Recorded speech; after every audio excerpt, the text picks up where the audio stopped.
Civil line police स्टेशनच्या लॉकअपमध्ये असलेली फ्रॉडची आरोपीच्या ला घेऊन एका पोलीस कर्मचाऱ्याने तिच्यासोबत अश्लील संभाषण केलं आणि त्याच अश्लील संभाषणानंतर जे आहे हा संपूर्ण प्रकार उघडीस आला आणि पोलीस असला तरी कायदेशीर कारवाई या ठिकाणी केलेली आहे। नेमकं हा प्रकरण काय होतं आणि सध्या त्या पोलीस कर्मचाऱ्याला अटक केली असून त्याला आता न्यायालयाने जेलमध्ये त्याची रवानगी केलेली आहे। आपल्यासोबत सिव्हिल लाईनची पोलीस ठाणेदार मालती कायंदे मॅम नेमकं प्रकरण काय होतं, कधीचं होतं?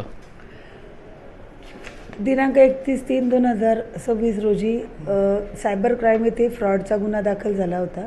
त्याच्यामध्ये एक महिला आणि एक पुरुष आरोपी आणले होते। त्यांना PCR मिळाला। महिला लॉकअप हे पूर्ण शहरात इथेच असल्यामुळे सिव्हिल लाईनला त्यांना इथे ठेवण्यात आले होते आणि बाजूलाच पुरुष लॉकअपसुद्धा आहे, ज्याच्यामध्ये इतरही आरोपी होते आणि सायबरचे यांच्यासोबतचा होता।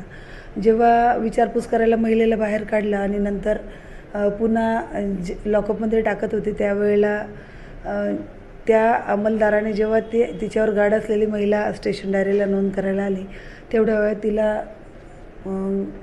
एक अश्लील त्यांनी संभाषण केलं आणि ते सदर संभाषणाची माहिती माननीय वरिष्ठांना होताच माननीय वरिष्ठांनी तात्काळ महिलेच्या या तक्रारीची दखल घेऊन पोलीस स्टेशन सिव्हिल लाईनला दिनांक म्हणजे मध्यरात्री उशिरापर्यंत 418/26 75/2/2/3/351/2/3 BNS अन्वये त्याच्याविरुद्ध गुन्हा दाखल केला आहे। त्याला नंतर लगेचच काही तासानंतर अटकही करण्यात आली आहे आणि निलंबनाची कारवाई तात्काळ करण्यात आली त्याच्यावर।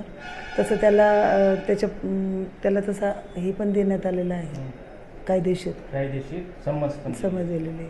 नेमकं आज न्यायालयात त्याला हजर केल्यानंतर न्यायालयाने त्याची रवानगी जेलमध्ये केली। नेमकं सध्याचं स्टेटस काय आहे त्याचं? सध्या तर आरोपीला न्यायालयाने MCR दिला आहे, तपास सुरू आहे।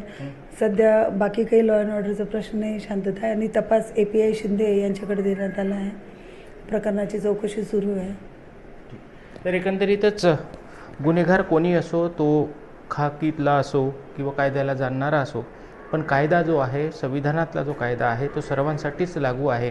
म्हणूनच अकोला पोलिसांमध्ये या ठिकाणी झालेली ही कारवाई जी आहे, एकीकडे पोलिसांच्या प्रतिमेकडे लक्ष देतात, प्रतिमा खराब झाल्याची बोललं झालं असलं तरी वरिष्ठांनी या ठिकाणी जे काही कायदेशीर कारवाई केली त्यामुळे सर्वसामान्य लोकांना एक दिलासा या ठिकाणी मिळतो आहे की कायद्याच्या पुढे कुणीही मोठं नाही आणि त्याच पद्धतीने अकोला पोलिसांनी ही कारवाई केलेली आहे। धनंजय साबळे, मुंबई तक, अकोला।